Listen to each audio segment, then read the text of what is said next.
Welcome to the first ever live from Sun Valley, Idaho, Tech on Deck.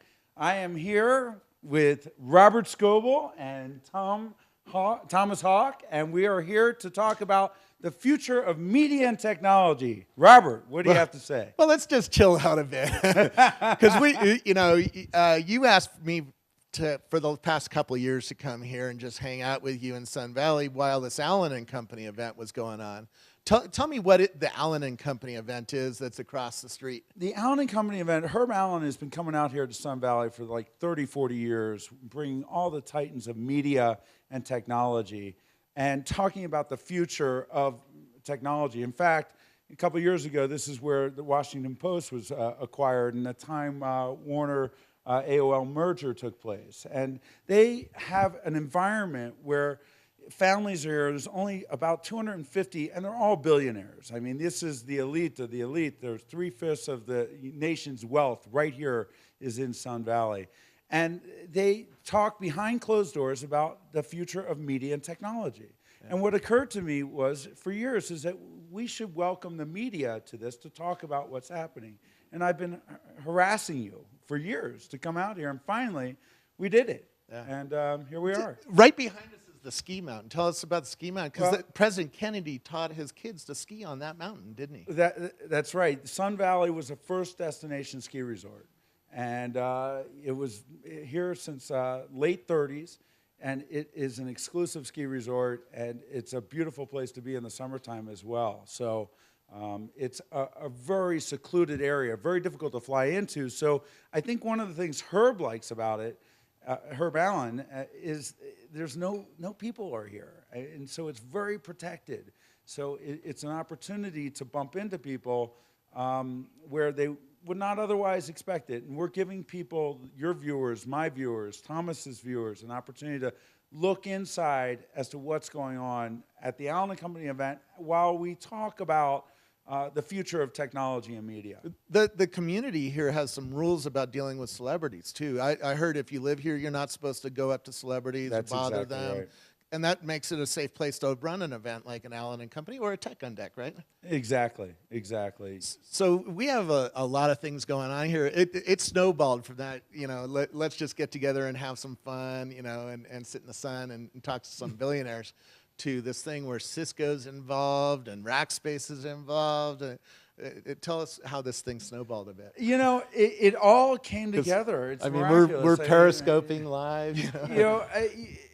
You for the past several weeks or months have been going around interviewing CEOs and interesting people in anticipation of this event, and you met with Cisco, I believe, less than a week ago, and they came out here, and we have a live telepresence with multiple cameras within my home here at Scotty Vest, which my home's right on top, and there are 3 people here from Cisco at least, and several in the cloud coordinating this whole production. It's amazing. So let's get Thomas involved here, because there's a lot of Cisco here. Yeah. Thomas, here, have a mic. Who are you, Thomas? And what are you doing here? People might not know that Thomas is not your real name, right? No, it's not. Well, it is and it isn't, but yeah. It's your name when you're on media, right? Yeah, Thomas Hawk, and I'm a photographer, so I'm photographing America, all over America, the 100 largest cities of America, the rural America, everything America, and of course Sun Valley is wonderful. I came up here a couple years ago when I first met Scott with you in the wintertime, which was very beautiful, and wanted to come back and shoot it during summer, and we've got a nice big long lens here. So Rackspace rented him a long lens. Thank you, Rackspace. Yeah. Because one of the rules of Allen Companies, the media is not allowed in the event, right? So they keep you on the lawn out front so you can shoot pictures of the billionaires walking by, and you need a long lens to do that. Do a little paparazzi stuff, a little bit there, but respectfully, and no car chases with anybody or anything like that. So, no, it's So I'm up here to take a lot of pictures and hang out and climbed that mountain over there and shot the sunrise this morning. Your day job sort of collides with Allen event because you're a money manager, right? Well, I'm in the investment business,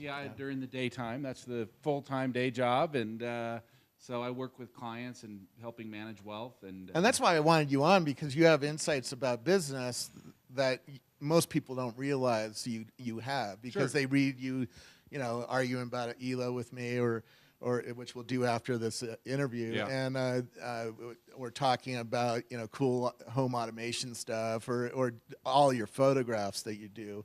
They don't realize your day job, right? Yeah, no, I have a full-time day job and do that, and I still have a passion for photography, and so I kind of have two full-time gigs, as much time as I spend with photography. And I mean, to me, it's very interesting. All the companies that are up here from an investment standpoint are, interesting as well. So we got three people, interesting people, calling in from around the world on our Cisco gear.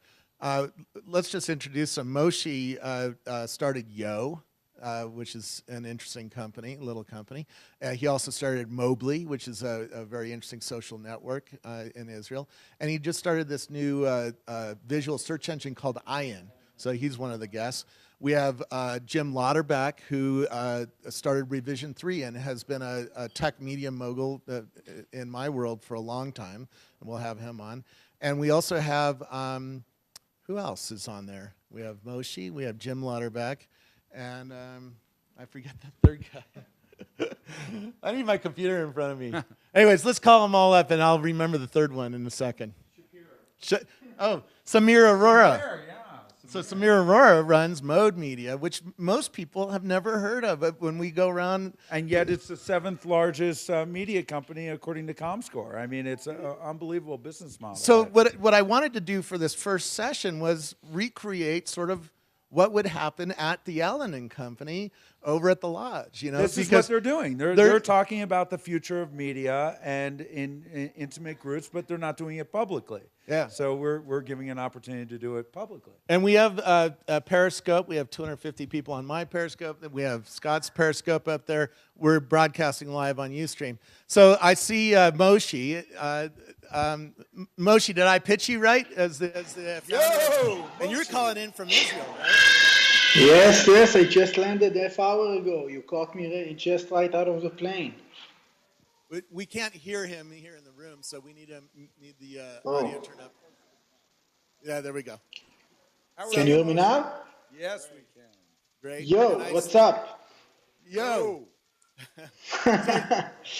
When I visited Israel last year, and I was in the room basically when you turned on Yo for the first time, did you have any idea how popular that would get? It got to 2 million users within, I think, a month of its release. Yeah.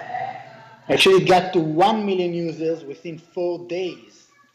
So to say that we had an idea of what's going to happen, no, we didn't.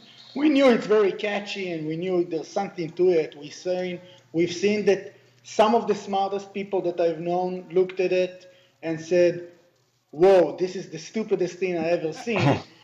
And some of them said, wow, this is really genius. And then was Scoble saying, this is the stupidest, most smartest thing I ever saw.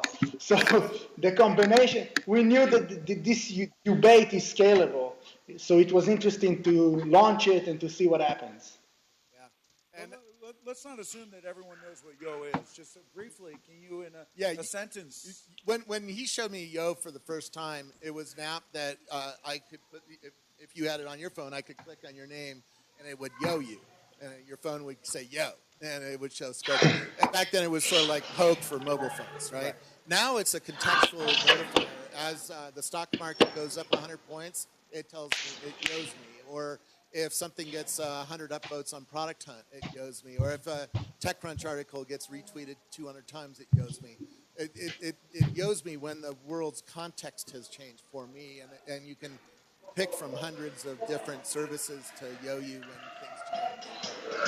I like the easiest thing to explain it, even in the basic functionality of just yoing a person.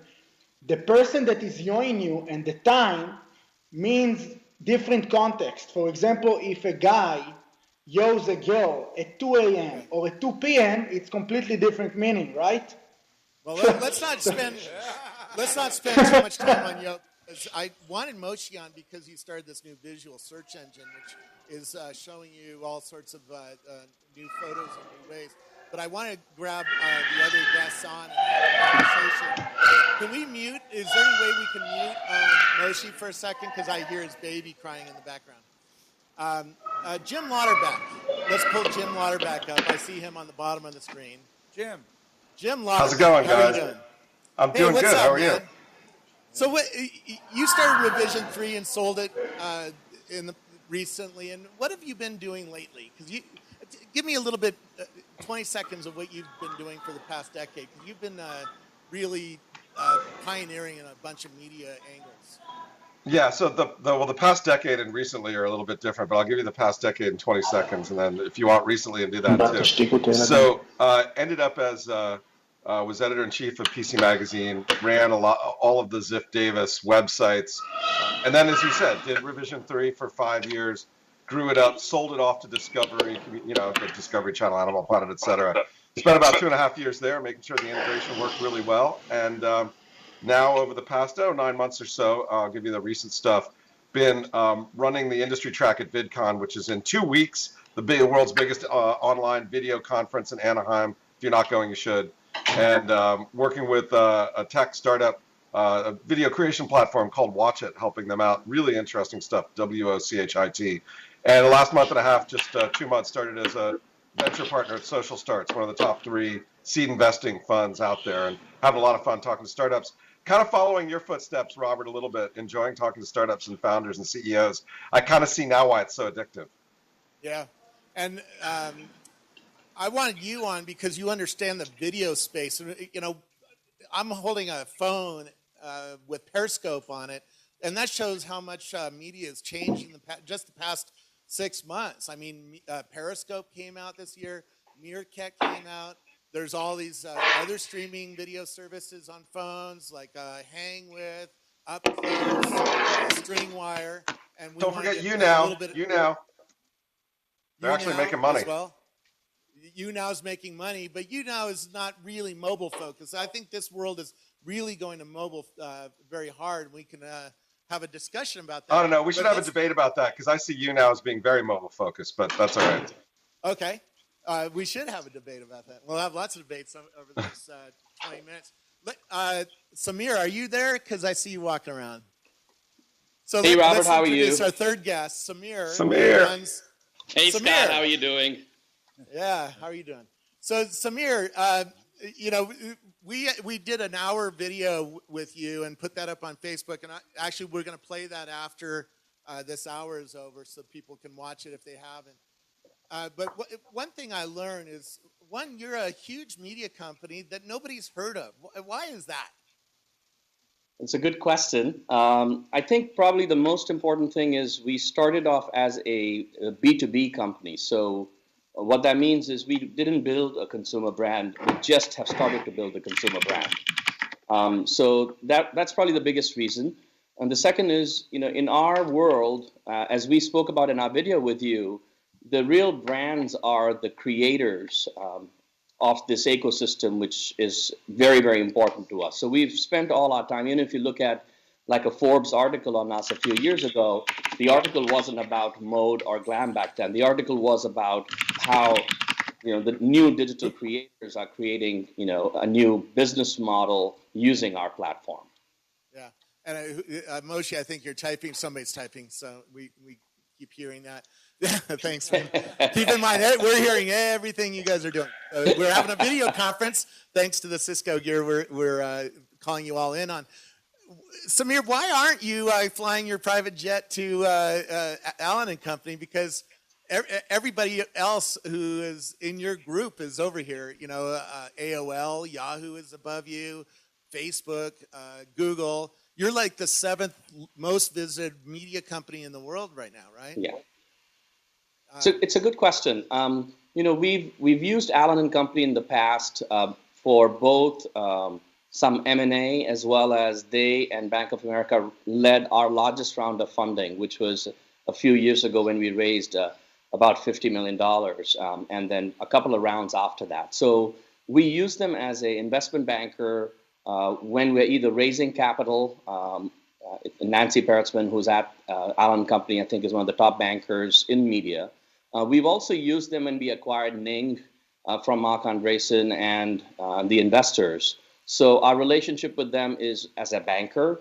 To answer your question, why we're not an Allen company, I think our focus has been really digital, and our goal is really just to be focused, especially for the last 3 years, to build this platform that you saw in the video we did with you, which has just launched about not even 2 months ago. So right now, I think what I would say is we're just heads down and very, very focused on making sure this platform launches and builds. And as you also know, it's not just a start of Wiggle. We are reaching the third stage of our business model, which is an open platform where creators can come in, users can come in, and brands can come in. So the quick answer is we're heads down and very, very focused on building this platform and launching it right now. If I can say a little bit, because Allen & Company is so exclusive. I think that Mark Zuckerberg just got an invite like 2 years ago. Elon Musk is first year. It is the most exclusive event. First year this year? No, he's been here previously, yeah. But it is not something that you just sign up for and you want to come. So, in order for Herb to tap you, you have to either truly be in the billions or something that he views like, Airbnb was here for the first time last year as truly disruptive. And I think what you're doing is truly disruptive. I think that as you execute on your model, as you described it in the visit that Robert and I had, you're clearly going to change the way people think about media. I mean, well, let's talk about the disruption that's happening in media. This year we saw GigaOM go out of business, or really get sold off for pieces, and the brand might survive, but the business is really, really pretty much gone. We've seen Kara Swisher's company get bought by Recode. We've seen a lot of shifts in the media world, and for me, I've seen Facebook just becoming more and more and more dominant. Is that something that the three of you are seeing? Is just Facebook is becoming dominant, becoming the elephant in the room, the one that has to be contended with if you're going to build a new media company today? Robert, I think it depends on age, actually. So, if you look at the phases of Facebook, where the first phase was really, schools, colleges, and then slowly grew into the mid-20s, and now has become what I would consider the adult social network of choice. So that's one trend. I think below Facebook is Instagram, which of course helps them as a company, but I think that's a very high-use social media network. And then below that in age, if you're 18 or below, it's definitely Snapchat, Kik, or something else. So I think there's never been a greater divide as we've seen now. If you remember, we used to always laugh and say, what will happen when the first generation of college students who were brought up on Facebook in school graduated, and guess what they all were doing? They were removing all their photos of being in college, right? Because it suddenly became a public profile. So I would say, look, for the 30-somethings and older, Facebook has become the place. It's almost a must-have for everyone to use, not just to have. As you know well, you actually have a very filtered, curated view on Facebook, and most people do not. That you get this intermingle of your baby photos and your vacation photos with now news media and video autoplay. So I think, to me, the most significant change that's happened is the age demo user of Facebook has become older first. And the second one is that they've gone from a place of content discovery, where you would find content other than photos. You would click on the links to go to the source of the content, whether it was an article or it was video. And clearly, with the launch of video play within feeds, which they started late last year, they now are moving towards being a place for content discovery. So I think from discovery to consumption is a very big change. And I think that's the change that's happening right now. They're very, very important in that change. Totally agree. Let's get Moshe. Moshe, you're building a visual search engine that's dealing with photos coming off of mobile phones. First of all, how many photos are you seeing a day being generated that you can get to with your IN search engine? I can't hear Moshe. Moshe's muted. Yeah. Somebody Jim, muted talk Moshe. to us about. Okay, we muted you here. Hold on, Moshe. While we're waiting, Jim, talk to us about video while we're waiting for Moshe, because Jim, you have a lot of video experience. So I think the really interesting stuff, there's a lot of interesting stuff happening in video. First of all, on the Facebook side. We'll come back to you, Moshe. It's funny, I was talking to a competitor to Facebook yesterday who will remain nameless, who accused them of being the worst copiers in the world. So I'll just leave it at that because I think there's a lot of interesting angst around Facebook and video. But to me, the really interesting thing about... Let's just take on that point, because my best friend worked at Apple for a long time, and Apple was accused of that for years, that Apple would hang back, come out with a product, 2 years after everybody else, and it was a better product because they were able to copy the good features of like the MP3 players that were out there, or they were how many cell phones were out there before the iPhone, right? Andy, who worked there, said we had every cell phone. We copied everything that was good about the other cell phones and got rid of the shit that didn't work and fixed it, right? So I don't care about copiers. I care about who wins. Well, is Facebook video really a better user experience than the other video experiences out there? That, to me, is the question. And, when your feed is full of autoplay stuff that you're really not that interested in, that you're like, go away, go away, go away. To me, that's not a great user experience. 95%, keep it on, and I love it. I disagree with you, but we can have a debate but keep going. What's going on with video? Because Scott asked you about video. All right, so video guy. I think we'll come back to Moshe about the really interesting thing about video, and I think media in general, is we now have enough bandwidth that we've disintermediated all of our existing media, and now we're creating new forms of media because we have 25 megabits or gigabit or whatever. And this is where I think the VR stuff, like the stuff that you're doing, Robert, is really interesting. I'm not sure where it's going to go, but I find that fascinating. I think the augmented reality, whether it's Magic Leap or it's the stuff that HoloLens is doing, also a really interesting way. And so I think we're moving media away from kind of the narrow little window that you're probably looking at on your phone or on your computer or on your TV to really media surrounding us everywhere. And this is a transition. But media doesn't exist in a little window. And that, to me, was the problem with Google Glass, by the way, is they stuck the media right here and here. And media is going to surround you. And I think that's the interesting transition we're going to see over the next 5 or 10 years. We're going to talk about that this afternoon with Barry Shapiro, who runs Consumer Electronics Show. I think this year's Consumer Electronics Show that's coming up in January is going to be the most interesting one in decades because of all the innovation in cameras, glasses, these wearable things, these virtual reality headsets like this Merge VR, and Oculus is coming out, and Valve and Sony are coming out. I mean, we're going to talk about that this afternoon. But let's get Moshe here. Moshe, the question I laid up to you is how many photos a day are you seeing because of your visual search engine coming through? So first of all, can you hear me now? Yes, we can. Yeah. Ah, cool. Okay. So we're seeing more than 40 million photos that we scan every day through the different social networks.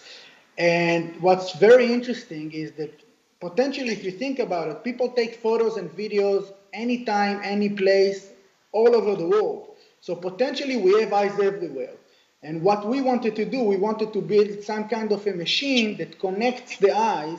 It allows you to see anything you want to see in real time. So it doesn't matter if it's the NBA Finals or yesterday the Women's World Cup in Canada or the Nepal earthquake. You can simply tap into this place and see what's going on. Mentioning Facebook in this category, I think Facebook is becoming something that is almost the internet itself, because it's the pipeline not only to people to consume content, but it's also the owner of most of the content that is created every day. So you see it not only in photos and videos, you see also media outlets. You know, in the previous days, the homepage was the discovery. You know, you go to yahoo.com, you go to huffingtonpost.com, you see what's going on, you pick an article, you see. Today, people don't go to the destination website. They go to Facebook, they see a story, they tap it in, and they bounce right out. The bounce rate is huge, and Facebook becoming more and more powerful. And when talking about Facebook, owning Instagram, owning WhatsApp, and who knows what the end will be with this, I think there's got to be a responsibility as a company. Facebook is much more than a company. it has a huge responsibility for the ecosystem, for young and smaller companies than them that are working in their ecosystem to build their own businesses. Well, we're using Periscope here, and I'll get some of the Periscope people involved in questions. But Periscope is owned by Twitter, right? And so Twitter has 300 million users, something like that, 400 million. Facebook has 1.45 billion. You mentioned Twitter. This is recorded. I think that in a year or 2 years from now, Twitter is not going to be Twitter. It's going to be owned either by Facebook or by Google. One of them is going to just step in and take and own. And if Facebook will do it, by the way, then Facebook will own social from A to Z. Well, one thing I want to say as an advertiser, as a company here, because Scotty Vest, we're very active on social, and we also advertise quite a bit. How many times have people really clicked on an ad on Facebook and bought anything? We're having difficulties, converting people on an ad to buying. So we can't forget about the money that goes into all this. And that's why we're doing Tech on Deck, right? Is for small business people like you. And Rackspace's interest in this. Rackspace uses Open Compute, which is the open source data center that Facebook runs. So they even run the data center world, right? And we have a lot of media companies. YouTube was hosted on Rackspace before Google bought them. TED is hosted on Rackspace. So we have a lot of media companies that are hosted on Rackspace, and a lot of business people who are building businesses. But as a businessman, you want to wonder where this is all going to shake out. How am I going to spend my advertising dollars to get a return? And that's something everything is happening so quickly. And I know, Samir, you have a point of view on this, for sure. With your model. I do. I also want to just do a shout out to my buddy Jim and his new friend that just joined us. So we just added one person to our call. Hello. I think it's still really clear that on the internet, nobody knows you're a dog except when you're live streaming. So look, I think, Robert, one thing I would add is I agree with all of your sentiment and comments that you made about Facebook, moving from being a point of content discovery to a point of content consumption. Through feeds, whether they're filtered well or the autoplay feeds are getting very noisy, as Jim said. I think all of that is the new world we live in right now. But there's one thing that happened about 2 months ago that most people didn't notice, which is, the Google is very focused on Google Plus as their strategy for social. Within their numbers, for the first time ever, YouTube actually became in the US larger than Facebook. So if you just take that for a second, you maybe can understand why for Facebook getting into the video business became so urgent. Because if YouTube was a separate company, it would be right now the second largest media company by reach on its own. I've never understood why YouTube has not actually focused on YouTube as their social engine, and it's probably because they don't have social discovery within YouTube. They don't have a feed-based system that works. They do have a very strong search, of course, given their heritage. And they have, once you find a video, enormous amount of social energy is in the social comments and videos. So I think, just remember, even though Facebook is becoming bigger and bigger, and in videos has now caught up with the number of videos with YouTube in less than 4 or 5 months, it shows the power of the distribution. I would not write off YouTube as a major player for disruption. But don't forget. Agree with you. Yeah. By the way, I a bit disagree with you guys, since I think the majority of the content in YouTube that's being consumed is actually music. And that's a big part of it, that when in the past days we used YouTube to see cat videos or funny videos, and today we're just doing our playlist. When different services, and also Sony has a lot of debates with Google about those kind of things, you can't know what the future will hold. If Facebook will do an agreement with the music owners, it can all shift. Yeah, Here's the thing about Facebook video. Facebook video is not appointment video or destination video. Facebook video is more of a serendipitous thing, right? You're like going through your feed. It's like, oh, look, it's a cute dog, like my dog I put up there. Whereas on YouTube, it's really designed around your feed. So there are people that you subscribe to. I just saw PewDiePie made $7.5 million last year. He's one of the biggest YouTubers, not music, more video gaming. But there is a real ecosystem for making money, for attracting and building communities, engaging those communities on YouTube that I don't see on Facebook at this point, but I do, and I am starting to see on some other services that are really interesting. They're starting to figure this out, including things like Periscope and Meerkat. Now, Yeah, I'd like Facebook- to answer Scott's question, which was what impact this would have on advertising, because I think that's a really important question.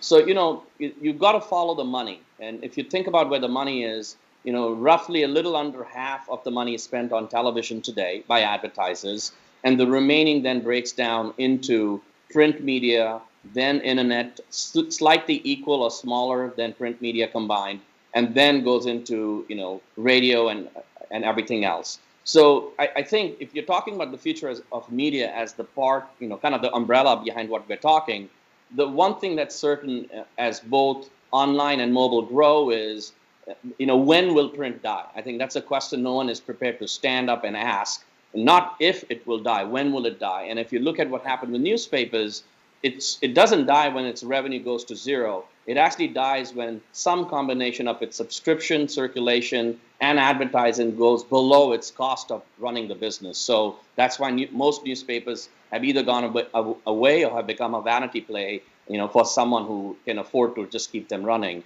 I think the same fate, as we know, will happen to magazines. So magazines is on its way. And then the question is on YouTube versus Facebook, how much of the TV money will go to digital? So there's really three sources of advertiser money that's coming together. It's probably $40 to $50 billion moving to digital a year in the next 5 years on top of what we have.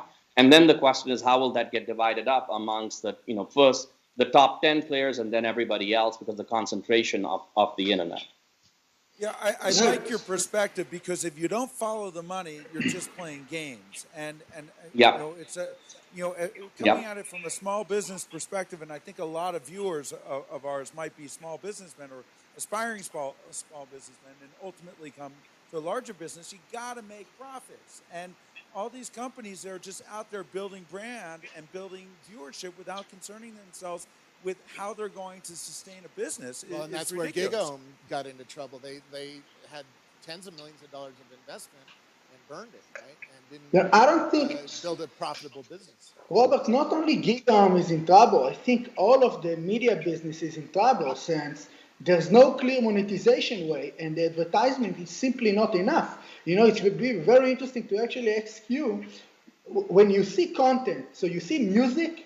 People pay for music today. They do. They pay for Spotify, Apple Music, etc. When you look at games, talking about music tonight, by the way, was with one of the best music promoters in the business, and some musicians as well. So yeah. So again, so you see music content is monetized. Movies and TV shows. You'll see Netflix. You will see Hulu, etc. People pay for this. You'll see games. Games was free in the beginning, but today they found the freemium model, and it works great for them. The only kind of content that we don't see people or companies monetize is the textual content, right? And I think someone needs to put an end to this, and to be super interesting to hear from the guys over here, what do they think is the next revenue source behind advertising for media outlets? Yeah, no, I agree completely. I think that, follow the money. One thing I want to interject here is, why is it that YouTube and Facebook and video are not transcribing the video content? Even though the transcription wouldn't be perfect, it can learn over time, enabling you to search video much more readily. Moreover, in Facebook, to allow people to have a video discussion in the chat and have it transcribed. It's all these technologies currently exist. That's coming. I visited Microsoft Research and met the Skype team that is doing Skype translation, and the translation happens on the fly. It is amazing, but it costs processor time, and that costs money. When you're dealing, how many videos, Moshe, how many videos are up, or maybe Jim knows this, how many hours of video are uploaded to YouTube every minute? It was like 48 hours or 96 hours or something like that, some huge amount. Yeah. So Robert, I think the key question, sorry, Robert, the question you were just talking about right before, which I think is really important, is if you think about you're talking about major disruption in the media business over here, right? So, to Moshe's point earlier, where's the monetization for the non-iTunes or music or books like media? Let's not, I think the word people have been using is digital, pennies, many years now. It's no longer true. I think to, the point earlier, the major disruption is that the money flow is going from a few large content owners, which were portals or large, media brands, either in print, newspapers, or magazines, to hundreds, or if not millions, of new digital creators. So one example of that is, we have one digital creator on our ecosystem that, is pure digital, who in 1 year made over $1 million on the system. So what that means is, if you look at the analogy we talked about last week of Uber versus the yellow cab companies, or Uber versus or Airbnb versus hotels, it's not just an alternative, it's a complete disruption in the flow of what we call the content economics completely, which is, yes, you cannot afford to have a very large number of editors working for you anymore, as Patch has proven, and pay them what you were used to in the print business model. You have to completely change the way you create your business model in this case. I hope that's helpful. I've got a question. The barriers to entry are gone. The gatekeepers are gone. And you see this in your business. You see it on YouTube with PewDiePie and a lot of the other new creators who are starting up. And we're going to continue to see this play out where, what you're doing right now, Tech on Deck, is a perfect example.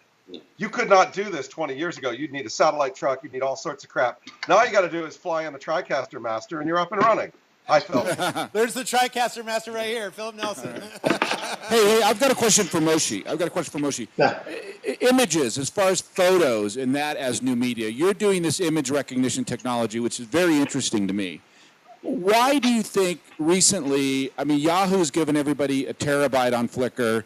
Google just launched Google Photos, where they're basically saying you could have unlimited photos. They're doing facial recognition. They're doing image recognition. Sometimes they get it wrong, but you're doing image recognition.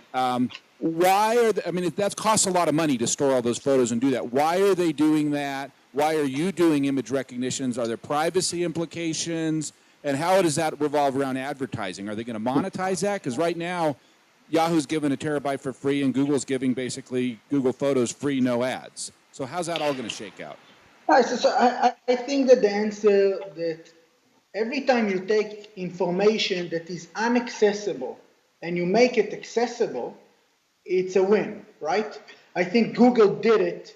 They did it 20 years ago when they not only indexed the web, they also showed you what's more relevant than others.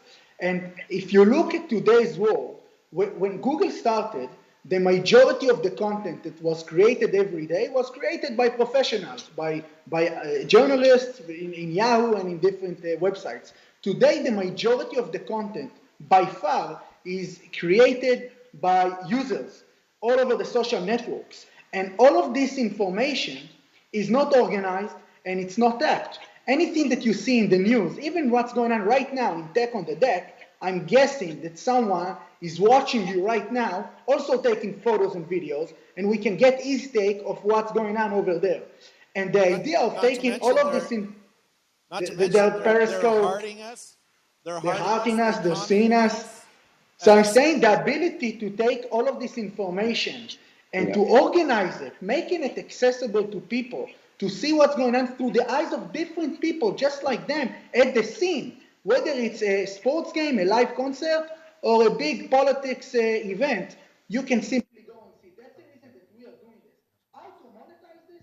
I gotta say, I'm really conflicted about monetization, because from one side, we see companies with zero revenues trading in billions of dollars.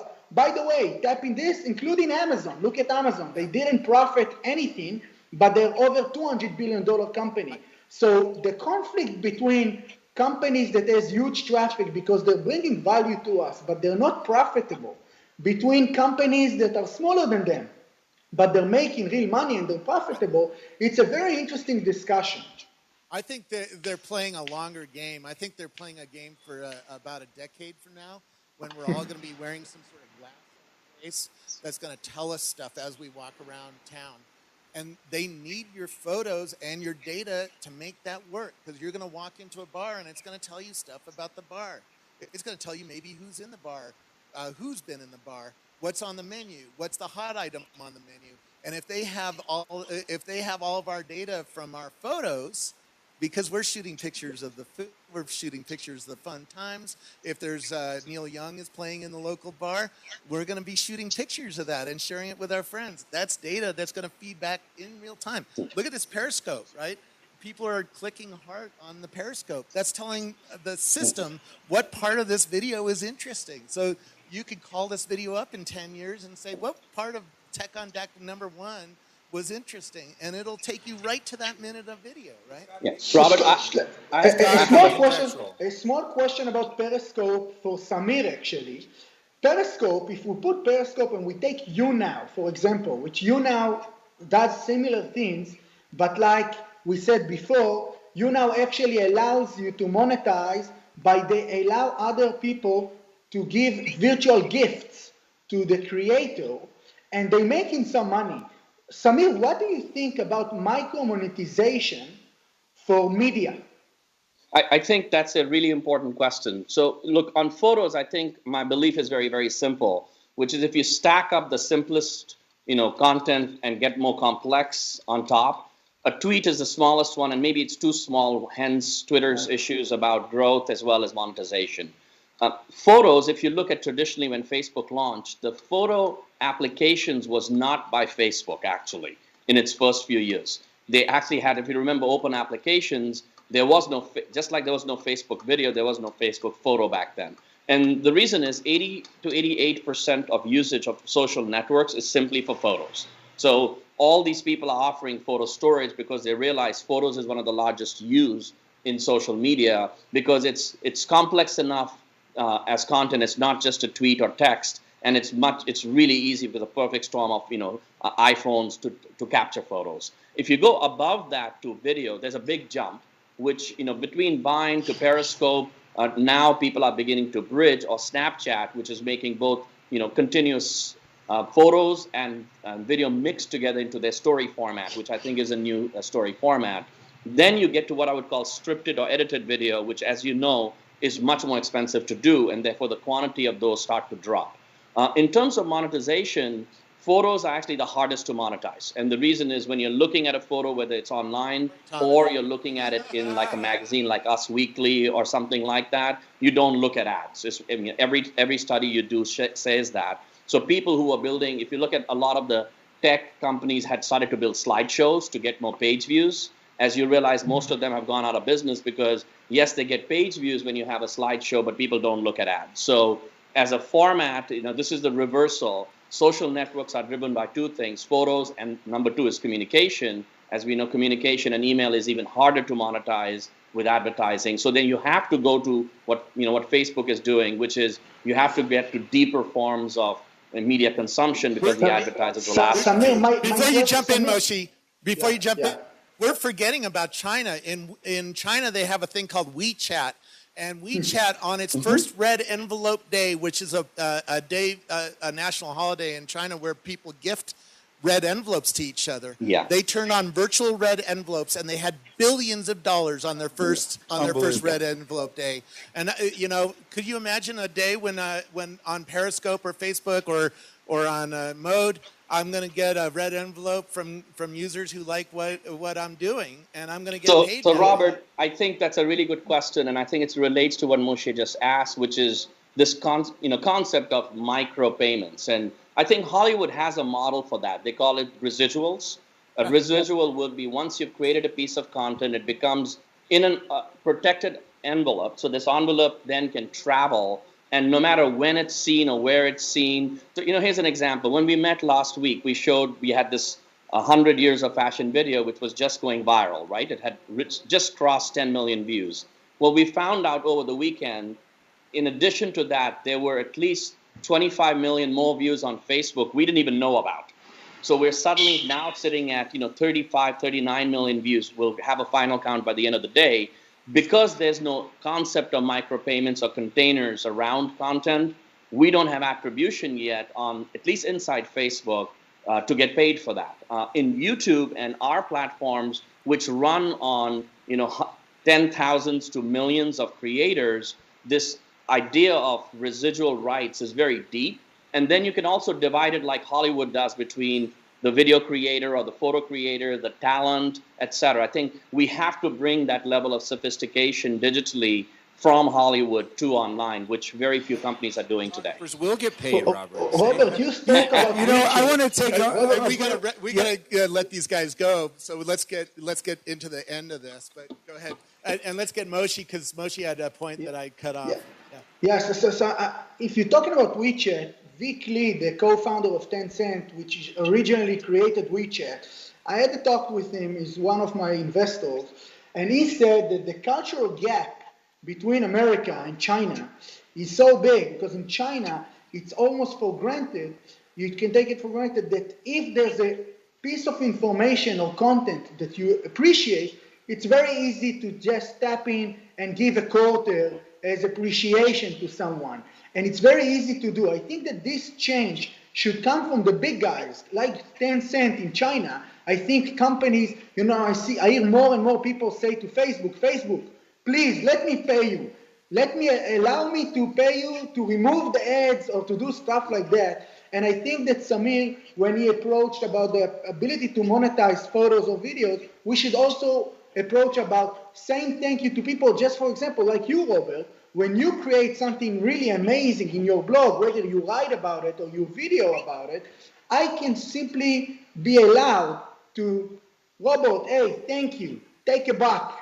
Really thanks for what you've done. I enjoyed reading this. And when we do something like this, I think that the masses, when Samir speaks about 40 million views, imagine a conversion of 1 or 2% of them saying, thank you, take a buck. So, I think we're going to wrap up this segment of the Tech on Deck. And I really want to thank everyone for watching and you guys for participating. Sure. This is going to be evolving, and I invite our visitors to come back. And I want to thank our sponsors, in particular, Ustream, Cisco, NewTek, Rackspace, and, of course, Scotty Vest. We're wearing your clothes. Yeah, we are, indeed. Yeah. And you, Robert. And so we're going to take a little break at this. Well, let's keep going. Okay. We're gonna let you guys go if you want. If you want to stick around and continue this discussion. Thanks so much. Best of luck, guys. Thank you. Really appreciate it. We're gonna keep going. Thanks, guys. It's been a lot of fun. Thanks. This was fun. Thanks, and thanks. Bye, guys. For calling Take you guys care. all in. So So let's get a little personal here. So we have people watching on Periscope, 175 people. So that was an interesting conversation. Yeah, no, it really was. Follow the money. Well, follow the people, because Yeah, the people follow the people. always follow. One thing, I used to work for a magazine company, right? We had 100,000 subscribers, and we had $10 million of revenue a year off of those 100,000 subscribers. So you can have a small number of people. I mean, 100,000 people sounds like a big number, but in terms of this world, Samir has 400 million people on Mode, and Moshe has tens of millions of people on. I mean, you heard he got 1 million people in 4 days on Yo. I mean, the numbers are just stunning. And, right? and you have how many people are viewing your photography every day? Oh, yeah, millions and millions of views on the photographs. But the question, again, about monetization, Robert, that you mentioned on photographs, I mean, right now I'm not sure it's there. But I don't know that monetization always has to be there and for the future. Always? Come on. I mean, at some point, it's got to be about the money. Not entirely about. I mean, I don't think it has to be about the big money. Well, Elo, and we're going to talk a little bit about Elo. I mean, that's my personal new favorite social network, and there are no ads on Elo. Yeah. So And no tracking. And no They tracking, claim they're completely never gonna do any privacy. tracking, right? Well, and more than that, they've created themselves as a public benefit corporation, and by doing that, they're able to say in the future they also will not have ads. Yeah. And I know that's So they're going to have to get some of these new business models that these guys were talking about, the gifting economies, paying, for content. I don't know how they're going to do that because mics. We got to get the mics closer to our mouths. I don't know how they're gonna do that in a big way. But my problems with ELO don't have to do with the monetization scheme. I am noticing in the world we are being hit with storms of noise because we all can publish now. It's not like the old day where if I wanted to get this video out to the world, I would have had to convince a committee at CNN or ABC News or the local public television station even, that this was important enough to distribute to the world, because that's the only way you got media, right? Is watching on your TV, and you had 3 or 5 TV stations back when I was a kid, right? That's what's happening at Allen and Company right now, to come full circle. I mean, the media is camped out, about a mile away, and they have to have these massive satellite trucks, and we're trying very much to get the media here to show them, in effect, how easy it is to do that, to your point. So. Yeah. Well, one thing and the problem with saying that you're never going to track, because the way you're going to filter is by tracking. Well, Robert, I disagree. I disagree because well, you cannot explain to me how you're going to filter a system without tracking. I can. How? I can. You're going to let the user do it. No, you can't. That requires a track. No, because no. then if you're filtering, you're going to tell the user, please only show me news that has nothing to do with politics. No, what you're going to do, you're going to tell the user, you're going to make it super, super easy, which is dragging the user into 1 of 2 categories: friend, contact, or noise. That's or wrong. Noise. That's wrong, because it works for me. It only works at small scales. It does not work at large scales, and the world is going to a super large scale. When I put you into my noisy filter, some of the things you post are extremely interesting to me. Some are not. When you post a cat photo, I really don't give a shit. Right. When you post a photo of tech on deck, I really do give a shit. Right. And everybody's like that. Everybody has their metaphorical cat photo that they don't care about, a thing that they don't care about, and everybody has something that they care about. Even from their family members, even from their media people, right? Even if you follow the best musician, every song is not good. But what if the system is designed? Rolling Stones did not produce 600 hits. They produced 15 hits and then 600 songs that were like, But what if the system is designed to tell people to only share their best stuff? What if by sharing too much stuff, you become noisy? That's not human. Well, if you get relegated to noise and you basically get diminished. That's not human. It does not happen that way. I study how humans work. Yeah. And humans publish everything. Look at Scott Jordan.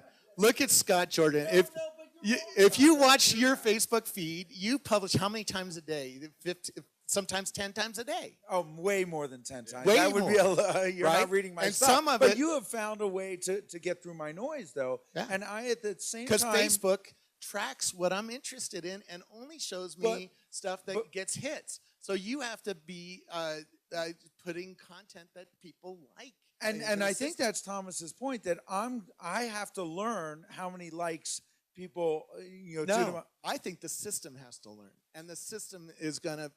That's why Facebook is better. I don't want right this. now. I want them to work in concert. Yeah. I want to see the system learning, and I want to learn from the system as well.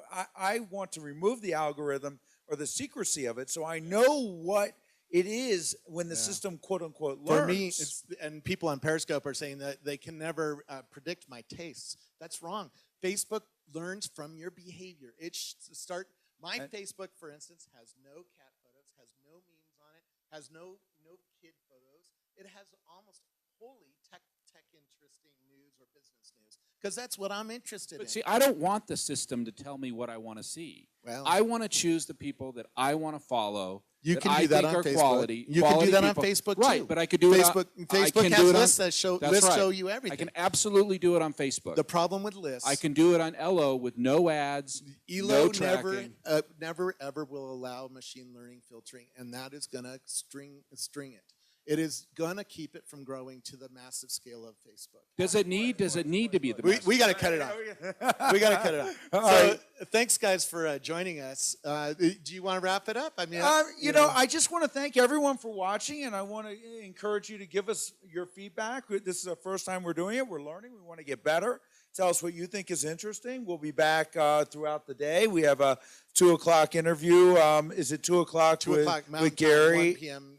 Pacific time with Gary Shapiro, who runs the Consumer Electronics Show. And we're we're going to talk about virtual reality. We're going to talk about connected cars. We're going to talk about how the home is changing. I mean, your home has Sonos players. That's different. Than among 5 years other ago. things. And we have 9 Apple TVs, and we're going to want to showcase. So check in often and share your experience with others. Yeah. And we'll be back. Well, Kanye West at 2:00 as well, right? Is Kanye? That's what you said last night. I think so. Didn't he say? There we go. And thanks to everybody on Periscope. I'm going to stay on my Periscope for a few minutes and take some questions after we cut off of there. So. And just one last thanks to Cisco, New Tech, Ustream. You guys rock, Rackspace. For people who don't know, so Cisco is the video conferencing system that we use. New Tech is doing the video switching behind the scenes. We'll take you guys over there to see it. But New Tech, I use New Tech at Rackspace in our studio, which lets us switch 3 cameras very low cost. It's much lower cost to do this kind of media than it ever did before. If we tried to do this 20 years ago, we would have had to spend $1 million in this room, and we spent. I mean, between the 4 companies, we spent less than $100,000. Oh, easily, but yeah. you know. So thank you, everyone. Thanks to Rackspace for sending me around the world, because that it's the media that I created over the last month that allowed this to happen. So follow us around. We're going to be periscoping. We're going to head over to the lodge and have some lunch and see who we can spot. Maybe Mark will say hi. Are you going to shoot? Yeah, baby. Shoot some billionaires. Look at that. We can find any. Are we going billionaire hunting? Hunting's probably not the right word. Yeah, don't use that word. With a gun like that. Wrong metaphor. Come on. Awesome. You know what kind of security's probably out, right? They don't like hearing those words. That's why I got you the big long lens, so you don't have to go near them. All right. Thank you, everyone, for tuning in. We are so out of here. Thanks.